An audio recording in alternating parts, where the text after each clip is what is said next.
Hello everyone, I am Saurabh Pandey and welcome back to my YouTube channel. देखिए, electrostatics chapter को हम पढ़ रहे थे और इसमें आपका पहला यूनिट है इलेक्ट्रिक चार्ज एंड फील्ड का। इसको हमने कंप्लीट कर लिया है। इससे रिलेटेड जो भी आपके टॉपिक्स हैं इसका वीडियोज़ आपको मिल जाएगा, जिसमें हमने इलेक्ट्रिक फोर्स को पढ़ा है, कूलम्स लॉ से रिलेटेड न्यूमेरिकल प्रॉब्लम को सॉल्व किया है, इलेक्ट्रिक फील्ड को हमने पढ़ा है, उस पर बेस्ड जो भी आपके न्यूमेरिकल प्रॉब्लम्स आते हैं उसको पढ़ा है। उसके बाद पढ़ा था हमने गॉस लॉ और उसके एप्लीकेशंस को, जिसमें आपने spherical shell, solid sphere, thin cylinder, long cylinder, इन सब चीज़ों को डिस्कस किया था। जैसे आपका प्लेन सीट हो गया, इसको आपने डिस्कस किया था। इसके बाद हमने पढ़ा था इलेक्ट्रिक पोटेंशियल के पार्ट को, और इलेक्ट्रिक पोटेंशियल में भी जो भी एप्लीकेशन या न्यूमेरिकल्स हैं उसको हमने डिस्कस कर लिया है। अब हम आज के इस वीडियो में पढ़ेंगे कि इलेक्ट्रिक चार्ज और फील्ड चैप्टर से रिलेटेड आपके एनसीईआरटी की जो एक्सरसाइज है या एनसीईआरटी में जो आपको न्यूमेरिकल्स दिए हुए हैं उन न्यूमेरिकल्स को हम सॉल्व करेंगे। क्योंकि ये होता है कि जैसे हम एनसीईआरटी को नेगलेक्ट करने लगते हैं, एनसीईआरटी को ज़्यादा डिस्कस नहीं करते हैं, साइड बुक्स को ज़्यादा प्रेफर करने लगते हैं। लेकिन आपके बोर्ड एग्ज़ाम के पॉइंट ऑफ व्यू से ये होता है कि जो आपका एनसीईआरटी है, एनसीईआरटी के जो एग्जाम्पल्स हैं, एग्जाम्पल के साथ साथ आपकी जो एनसीईआरटी की एक्सरसाइज है, ये दोनों ही आपके एग्ज़ाम के पॉइंट ऑफ व्यू से काफ़ी ज़्यादा इंपॉर्टेंट होते हैं। यहाँ से आपको क्वेश्चंस मिलते हैं और आप इनके जब न्यूमेरिकल प्रॉब्लम को सॉल्व करेंगे तो आपका कॉन्सेप्ट इलेक्ट्रोस्टैटिक्स को लेकर के और ज़्यादा डेवलप होगा। तो ये वीडियो आपका इसीलिए है कि आप एनसीईआरटी के जो सॉल्यूशंस हैं या एनसीईआरटी एक्सरसाइज का जो न्यूमेरिकल प्रॉब्लम है उसको आप हमारे साथ डिस्कस करें। तो देखिए, पहला क्वेश्चन हमारे पास ये है कि what is the force between two small charge sphere having charge 2 into 10 to the power minus 7 and 3 into 10 to the power minus 7 placed 30 centimeter apart in air। I hope कि आप सभी लोग इस क्वेश्चन को कर लेंगे, क्योंकि ये आपका इजी क्वेश्चन है। सिंपल आप समझ सकते हैं कि ये जो क्वेश्चन है वो आपका कूलम्स लॉ पे बेस्ड है। आप सबने पढ़ा है कि कूलम्स लॉ, सिंपल आपका ये फॉर्मूला बेस्ड क्वेश्चन है कि Q1 Q2 by R square. दोनों चार्जेस की आपको वैल्यू दी हुई है सिंपली, और डिस्टेंस दिया है। डिस्टेंस आपका सेंटीमीटर में दिया है। आप क्या करेंगे, इसको पहले मीटर में कन्वर्ट कर लेंगे। जैसे आर की वैल्यू है 30 centimetre, that is 30 into 10 to the power minus 2, ये चेंज हो गया आपका मीटर में।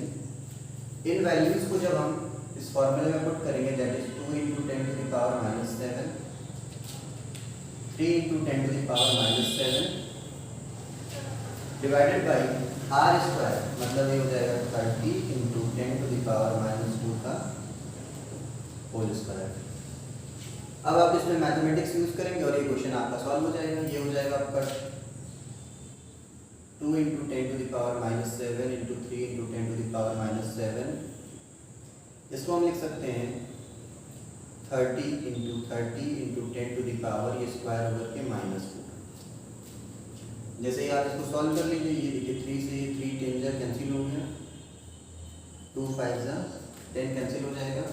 ये power 10 to the power minus 7 ये ऐड हो जाएगा 10 टू द पावर माइनस 14, और ये जब ऊपर की तरफ जाएगा तो प्लस हो जाएगा 10 टू द पावर माइनस 4, तो माइनस 14 और प्लस 4 दैट इज माइनस 10, तो 10 to the power minus 10 divided by 5 3 जा 15, ये 150, इसको हम लिख सकते हैं 10 टू द पावर माइनस 10, इसको लिख सकते हैं 15 इंटू 10। ये भी एक पावर ऊपर जाएगा तो एक और पावर बढ़ा सकते हैं हम, 1/15 into 10 to the power minus 11 newton. इस तरह से इसको डिवाइड करके और सिंप्लीफाई किया जा सकता है। ये आपका पहला क्वेश्चन है। बेसिक आपको कॉन्सेप्ट सीखना है, बाकी आप इस तरह की मैथमेटिक्स को खुद भी सॉल्व कर सकते हैं। दूसरा क्वेश्चन देखिए, the electrostatic force on the small sphere of charge। यहाँ पे आपको चार्ज दिया हुआ है पहला 0.4 माइक्रो कूलम। देखिए यहाँ पे माइक्रो कूलम में जो भी देगा तो आपको पहले उसको कूलम में कन्वर्ट करना पड़ेगा। और ड्यू टू अनदर चार्ज, एक दूसरा चार्ज दिया है जिसका वैल्यू कितना है 0.8 माइक्रो कूलम इन एयर, ये 0.2 न्यूटन का फोर्स लग रहा है। दो आपको चार्ज स्फीयर इस तरीके से दिए हैं, जिनपे आपका चार्ज दिया है, एक आपका 0.4 और एक दिया है 0.2, और ये आपको पूछ रहा है कि कितने डिस्टेंस से हम इसको सेपरेट करें कि जो चार्जेस के बीच में फोर्स लग रहा है वो आपका 0.2 न्यूटन का है। जो चार्जेस के बीच में फोर्स लग रहा है वो आपको पता करना है 0.2 न्यूटन का। सिंपल, ये भी आपका वही है, कूलम्ब्स लॉ पे बेस्ड थी, ये भी प्रॉब्लम है। देखिए एनसीईआरटी को सॉल्व करने का हमारे पास ये फ़ायदा है कि एनसीईआरटी में जो भी क्वेश्चन दिए हैं वो बिल्कुल बेसिक से स्टार्ट करके दिया है। जैसे बेसिक में फॉर्मूला बेस्ड क्वेश्चन हैं, जिनको आप सॉल्व करेंगे तो आपको सीखने को मिलेगा कि कैसे हम क्वेश्चन को सॉल्व करते हैं। अब यहाँ पे देखिए फोर्स दिया हुआ है, चार्ज दिया हुआ है, क्या पूछ रहा है, डिस्टेंस। तो फॉर्मूला हमारे पास वही है Q1 Q2 by R square. यहाँ से हमको क्या चाहिए, आर चाहिए, तो आर स्क्वायर हो जाएगा, आर स्क्वायर को यहाँ भेज दीजिए और एफ को यहाँ भेज दीजिए, तो Q1 Q2 divided by F. और यहाँ पे आपका 1/4 पाई एप्सिलॉन की भी टर्म आएगी, तो 1/4 पाई एप्सिलॉन तो यहाँ देख सकते हैं, फिर ये हो जाएगा 1/4 pi epsilon F into 4 pi epsilon. Values को पुट कर सकते हैं आप। वैल्यू को अगर हम पुट करेंगे तो चार्जेस को चेंज कर लीजिए, ये हो जाएगा 0.4 इंटू 10⁻⁻⁶, क्योंकि ये माइक्रो कूलाम में दिया हुआ है तो सबसे पहले हम चेंज करेंगे इसको कूलाम में, और यहाँ पे इंटू 0.8 इंटू 10⁻⁻⁶ और डिवाइडेड बाई एफ की वैल्यू दी है 0.2, और यहाँ पे देखिए 1/, ये जो टर्म है ये है 1/4 पाई एप्सिलॉन नॉट, तो ये हो जाएगा 9 इंटू 10⁹, ये हम जानते हैं। तो यहाँ पे एक और टर्म आ जाएगी, वो क्या होगी, 9 इंटू 10⁹। इस न्यूमेरिकल, इस मैथमेटिक्स को भी आप सॉल्व कर सकते हैं। यहाँ से आप आर की वैल्यू निकाल लेंगे मीटर में, जैसे इसको लिख देंगे 4 इंटू 10⁻⁻1, मैं लिख देता हूँ, आप इसको सॉल्व करिएगा। 4 इंटू 10⁻⁻1 होगा, तो यहाँ क्या हो जाएगा -7, ये भी हो जाएगा 10⁻⁻7, ये हो जाएगा 9 इंटू 10⁻9, और ये हो जाएगा 2 इंटू 10⁻⁻1। इसको हम कैंसिल कर देंगे, यहाँ हो जाएगा 4, ये हो जाएगा 4 4 जा 16, क्योंकि यहाँ पे हमको आर स्क्वायर मिल रहा है, यहाँ पे जो वैल्यू मिल रही है वो क्या मिल रही है, आर स्क्वायर। तो आपको स्क्वायर रूट लेना है, तो उसी हिसाब से इसको बनाना पड़ेगा कि इधर हमको स्क्वायर रूट ईजिली मिल जाए। तो देखिए 16 बन रहा है, इसका स्क्वायर रूट कितना हो जाएगा, 4 हो जाएगा, और 9 बन रहा है, इसका स्क्वायर रूट कितना हो जाएगा, 3, और 10⁻⁻7 यहाँ है, -7 यहाँ है, -14 हो गया, -14 ये ऊपर जाएगा तो ये जाएगा +10, ये देखिए ये -1 वाला यहाँ जाएगा तो +10 हो जाएगा, ये -14 मतलब कितना हो जाएगा, -4। तो ये वैल्यू आएगी इस तरीके से 4 4 जा 16 इंटू 9, 4 4 जा 16 हो गया, और इंटू 9 इंटू 10⁻⁻4, और ये मीटर में वैल्यू आएगी। ये वैल्यू आ रही है आर स्क्वायर के बराबर। जब हम आर निकालेंगे यहाँ से स्क्वायर रूट लेकर के, तो ये हो जाएगा 2, ये हो जाएगा आपका 3, 9 का 3 हो गया, 4 का कितना हो जाएगा, 16 का हो जाएगा 4, और 10⁻⁻4 का 10⁻⁻2। इसको भी आप मल्टीप्लाई करके सॉल्व कर सकते हैं, ये वैल्यू इस तरीके से मिल जाएगी आपको।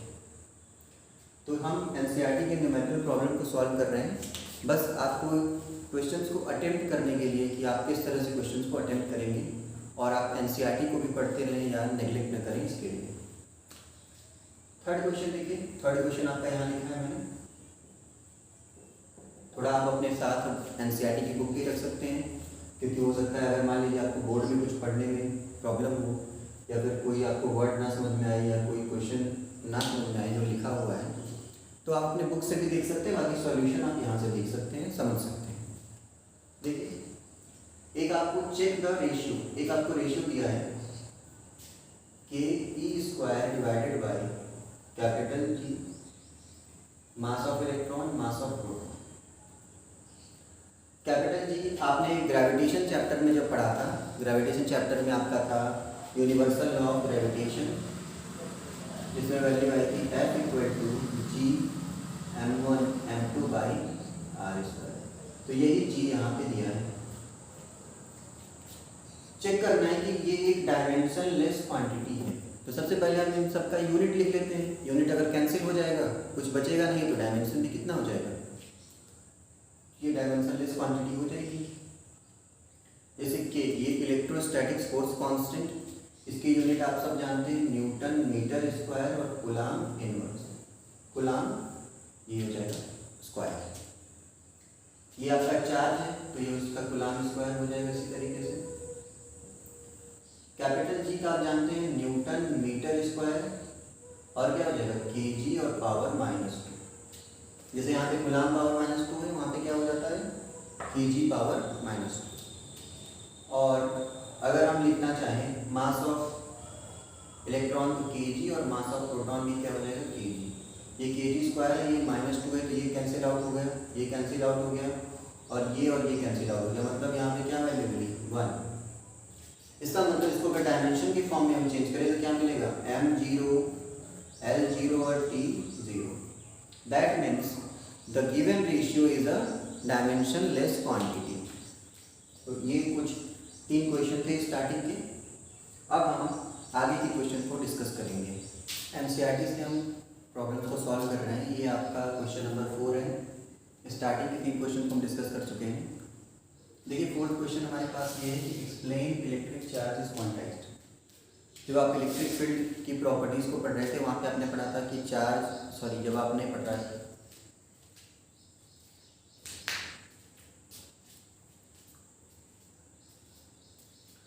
ये एनसीईआरटी के सॉल्यूशन को हम डिस्कस कर रहे हैं। अब हम क्वेश्चन नंबर 4, 6, 7 और 8 ये आपके जो न्यूमेरिकल प्रॉब्लम्स हैं उनको डिस्कस कर रहे हैं। देखिए explain electric charge is quantized. Starting के लेक्चर्स में जब हम इलेक्ट्रिक चार्ज की प्रॉपर्टीज़ को पढ़ रहे थे तो वहाँ पे ही आपका था चार्ज क्वांटाइजेशन, जिसमें आपने पढ़ा था कि जो आपका टोटल चार्ज होता है किसी आइसोलेटेड सिस्टम का वो होता है मल्टीपल होता है बेसिक यूनिट ऑफ चार्ज का।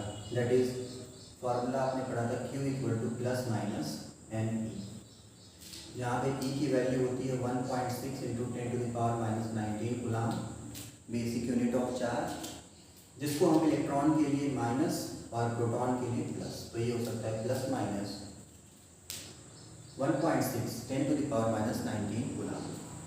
n की वैल्यू जो है वो इंटीजर्स में हम लेंगे। इंटीजर का मतलब ये है 1 2 3 4 प्लस और माइनस दोनों में। तो किसी भी बॉडी से जो चार्ज का ट्रांसफर होगा वो हमेशा क्या होगा, इंटीग्रल मल्टीपल होगा बेसिक यूनिट ऑफ चार्ज का। That is ±e 2e 3e। इस तरीके से हम जा सकते हैं। क्वेश्चन नंबर ये 6 हमारे पास ये है। स्क्वायर ऑफ साइड आपको दिया हुआ है 10 सेंटीमीटर इसकी साइड से, 10 centimetre. What is the force on the charge placed at center of square? Centre of square पे एक चार्ज है जिसका वैल्यू है आपका 1 माइक्रोकूलाम। इस चार्ज पे बाकी सबकी वजह से जो नेट फोर्स होगा आपकी उसकी वैल्यू फाइंड करनी है। तो वैल्यू फाइंड करने के लिए एक तो आप कूलाम्स लॉ लगा करके पूरा मैग्नीट्यूड निकालिए, फिर पूरे मैग्नीट्यूड को ऐड करिए, उस तरीके से कर सकते हैं। लेकिन थोड़ा अगर हम कॉन्सेप्ट लगाएं तो ये क्वेश्चन आपका 2 सेकंड में भी किया जा सकता है। ज़्यादा आपको इसमें मल्टीप्लिकेशन डिवीज़न या बहुत ज़्यादा मैथमेटिक्स करने की ज़रूरत नहीं पड़ेगी। देखिए अब हमको इस पे चार्ज निकालना है, इस पे जो फोर्स निकालना है बाकी सबकी वजह से। तो सबसे पहले हम डिस्टेंस फाइंड कर लेते हैं।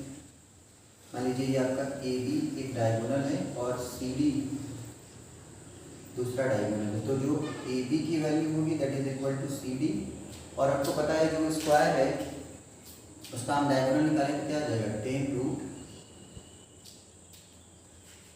यहाँ से इस सेंटर से ये आधी डिस्टेंस मतलब OA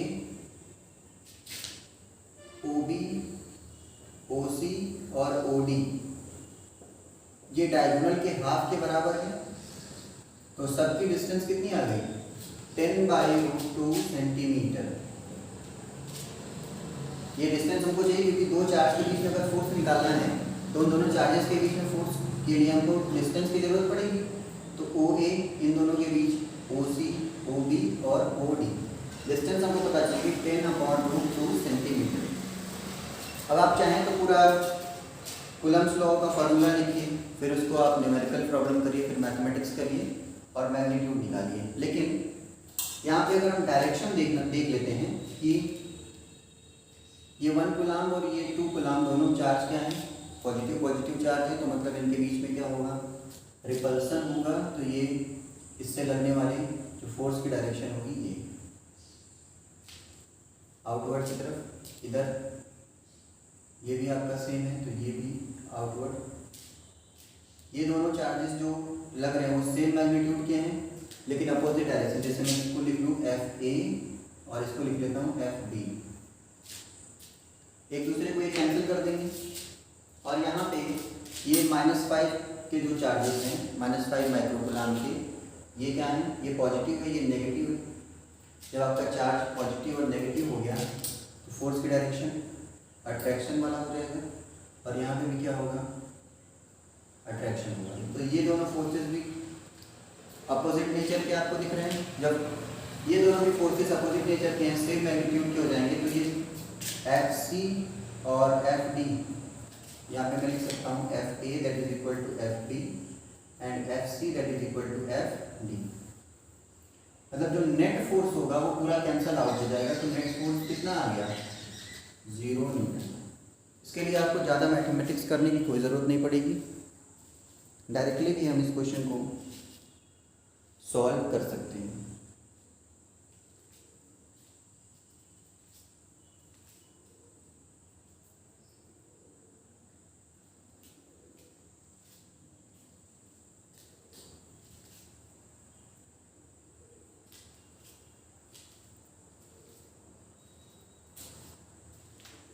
इसके बाद हमारे पास है explain why 2 electric field lines never cross each other. ये भी आपका कॉन्सेप्ट बेस्ड क्वेश्चन है, इसको भी आपने पहले भी समझ रखा है कि अगर सपोज कर लीजिए कि 2 फील्ड लाइंस आपस में एक दूसरे को इंटरसेक्ट कर रही हैं, तो यहाँ पे अगर फील्ड इंटेंसिटी की हम डायरेक्शन बनाएं टेंजेंट से, तो इस वाले फील्ड के लिए ये डायरेक्शन हो जाएगी और ये फील्ड लाइन के लिए ये डायरेक्शन हो जाएगी फील्ड इंटेंसिटी की।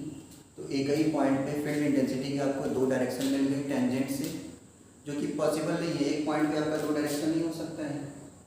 इसका मतलब जो हमने सपोज किया है कि फील्ड लाइंस क्रॉस कर रही है, वो हमारा सपोजिशन क्या है, रॉन्ग है। ये आपने पहले भी डिटेल में पढ़ा है, आप इसको प्रीवियस वीडियो में और देख सकते हैं। आइए हम न्यूमेरिकल को डिस्कस करते हैं जो आपका यहाँ पे लिखा हुआ है। न्यूमेरिकल आपको अगर ये वर्ड पढ़ने में प्रॉब्लम है तो आप अपने पास NCERT की बुक रख सकते हैं और NCERT की बुक से आप क्वेश्चन को मैच करिए और सॉल्यूशन को ध्यान से देखिए और समझने की कोशिश करिए। डेफिनेशन से भी सॉल्व कर सकते हैं। E=F/Q होता है कि यूनिट पॉजिटिव चार्ज पे अगर हम चार्ज की वैल्यू लिखते हैं, यूनिट मतलब 1 कूलाम चार्ज पे जितना फोर्स लगेगा वही किसके बराबर होगा, इलेक्ट्रिक फील्ड के बराबर होगा।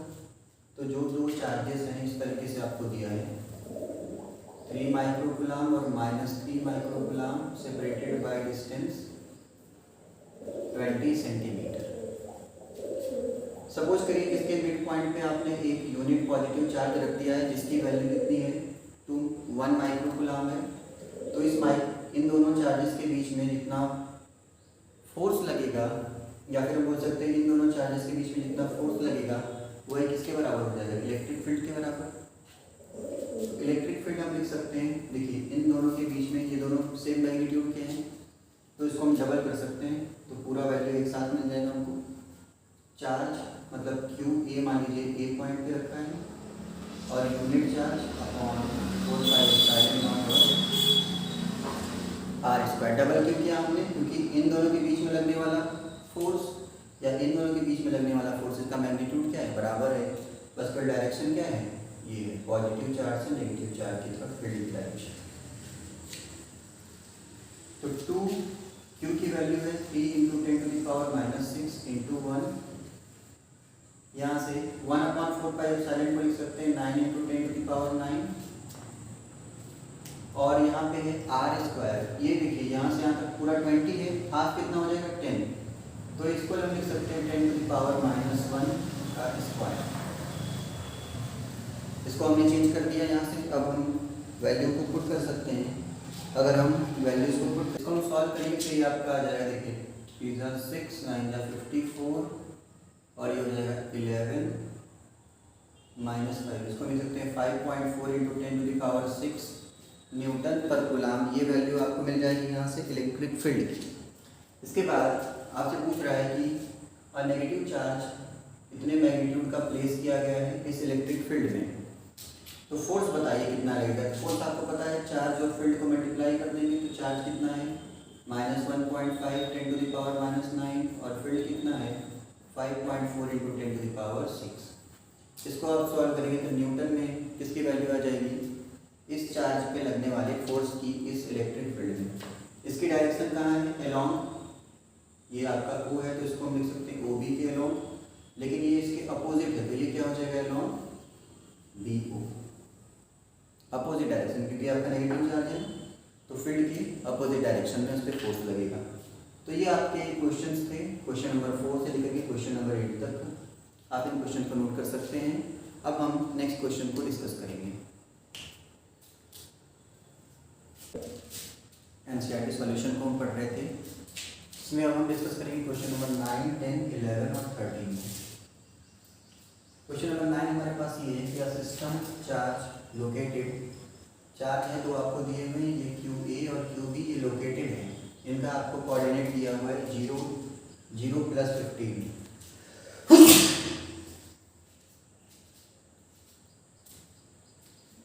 इसका मतलब ये हो गया कि पॉजिटिव जेड एक्सिस में है और ये कहाँ है 0, 0 -15, मतलब ये कहाँ है माइनस जेड एक्सिस में है।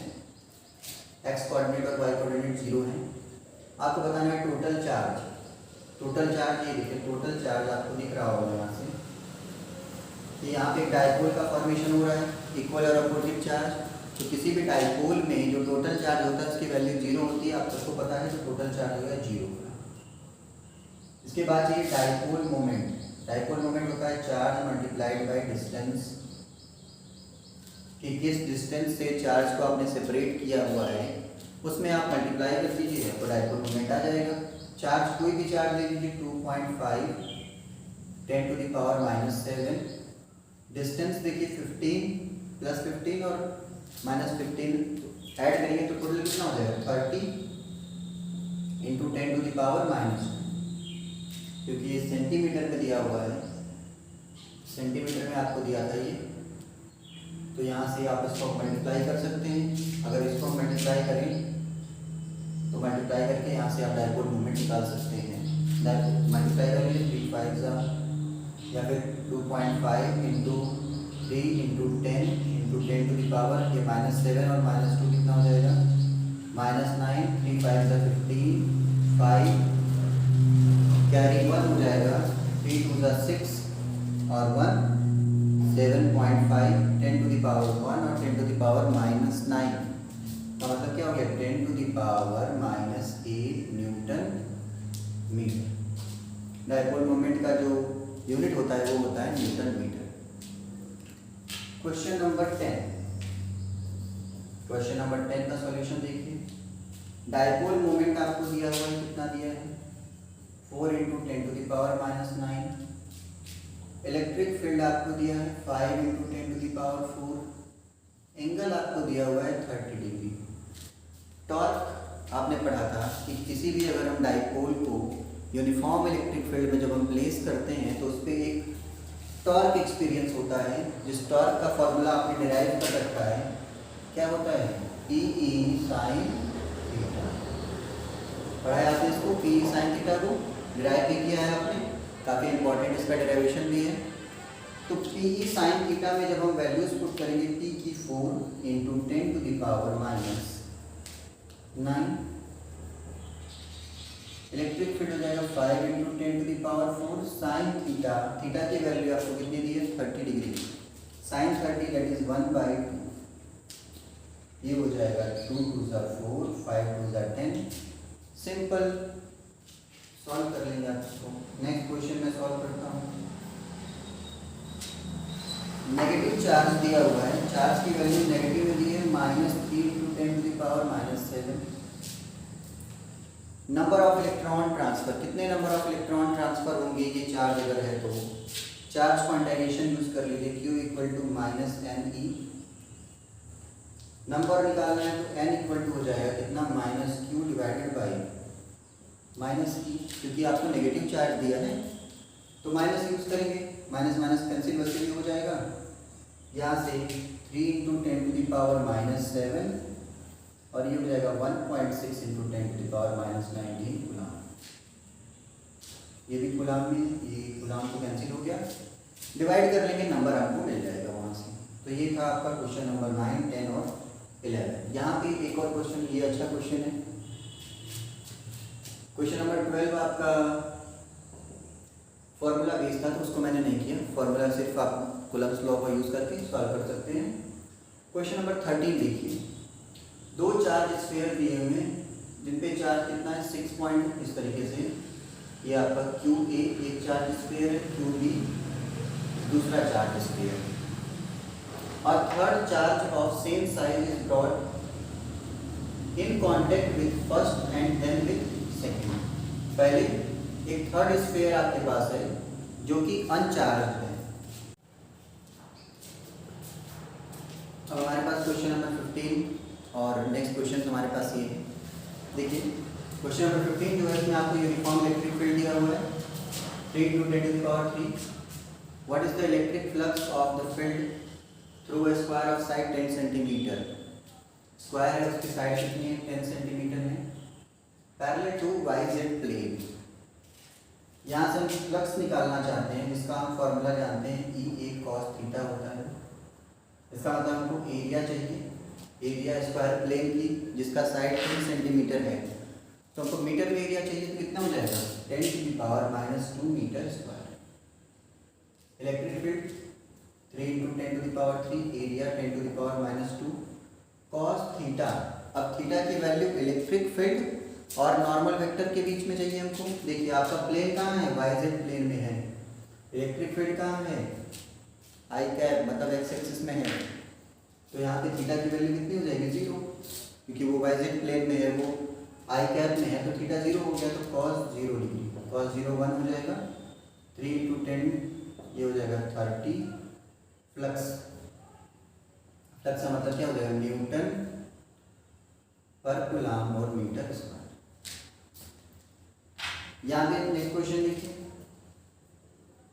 नेट आउटवर्ड फ्लक्स, फ्लक्स की वैल्यू आपको दी है, फ्लक्स कितना दिया हुआ है 8 × 10⁻³ what is the net charge. Charge की वैल्यू क्या होती है आपको पता है, फ्लक्स क्या होता है charge divided by epsilon not. Charge कितना हो जाएगा flux multiplied by epsilon not. Flux की वैल्यू दी है, एप्सिलॉन नॉट की वैल्यू आपने याद कर रखा है, कितना है 8.85 × 10⁻12।